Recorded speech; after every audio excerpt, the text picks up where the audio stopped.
দেখতে পাচ্ছ, এই মুহূর্তে ছবি দেখতে পাচ্ছ যে গাড়ি ঘিরে হামলা চালানো হচ্ছে এবং তৃণমূল সমর্থকরা তারা গাড়ি ভাঙচুর করলেন।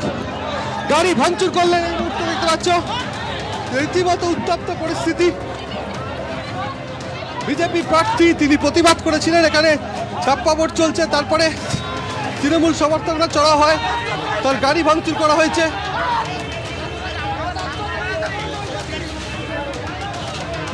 এই মুহূর্তে ব্যাপক উত্তেজনা তৈরি হয়েছে গাতপুকুরিয়া এলাকায়। সেখানে পরিষ্কার দেখা যাচ্ছে যে বিজেপি প্রার্থী তাকে রীতিমতো নিগ্রহ করা হয়েছে এবং তারপরে সংবাদ মাধ্যমের ওপর হামলা চলছে। তুমি ছবিতে দেখতে পাচ্ছ যে সমস্ত গাড়িতে ভাঙচুর চালানো হচ্ছে। শুধুমাত্র একেবারে প্রার্থীকে গাড়ি ঘিরে ধরে হামলা চলেছে এমনটা নয়, আপনারা একেবারে সরাসরি সম্প্রচারে দেখলেন যে সংবাদ মাধ্যমের গাড়ি সেটা পর্যন্ত টার্গেট করা হচ্ছিল। ফলে এই অবস্থায় প্রশ্ন উঠছে যে একটা উপনির্বাচন, সেখানে ছাপ্পা ভোট দেওয়ার অভিযোগ এবং তাকে কেন্দ্র করে নতুন করে উত্তেজনা তৈরি হয়েছে। এমন একটা সময় উত্তেজনা তৈরি হয়েছে যখন এই বুথের মধ্যে কেন্দ্রীয় বাহিনী উপস্থিত। কেন্দ্রীয় বাহিনীর তারপরে যখন সংবাদ মাধ্যমে এই খবর সম্প্রচারিত হওয়ার পর একটা তৎপরতা কেন্দ্রীয় বাহিনীর তরফে দেখা গেল। ছাপ্পা ভোটের অভিযোগ একেবারে সরাসরি শাসক দলের বিরুদ্ধে তুলছেন বিজেপি প্রার্থী। সকাল থেকে বাগদায় অভিযোগ সামনে আসছিল এবং অভিযোগ সামনে আসার পর যখন প্রার্থী যাচ্ছেন তারপর নতুন করে উত্তেজনা তৈরি হয়। আমি আবার যোগাযোগ করতে পেরেছি সমীরণ পালের সঙ্গে। সমীরণ, ছবি এমন জায়গায় গিয়েছে, আমি দেখলাম যে তোমরা সংবাদ মাধ্যম কার্যত সেখান থেকে এলাকা ছেড়ে বেরিয়ে আসতে বাধ্য হলে, কেন এমন পরিস্থিতি সমীরণ?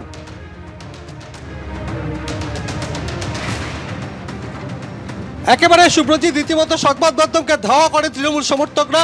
শুধু তাই নয়, তার আগে বিজেপি প্রার্থী বিনয় বিশ্বাস তাকে ঘিরে ধরে জয় বাংলা স্লোগান দিতে দিতে তাকে নিগ্রহ করে তৃণমূল সমর্থকরা। কোনো ক্রমে তিনি যখন গাড়িতে করে জ্বলাবার চেষ্টা করেন, তার গাড়ি লক্ষ্য করে ইট ছোড়া হয়, গাড়ি ভাঙচুর করা হয়।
দেখুন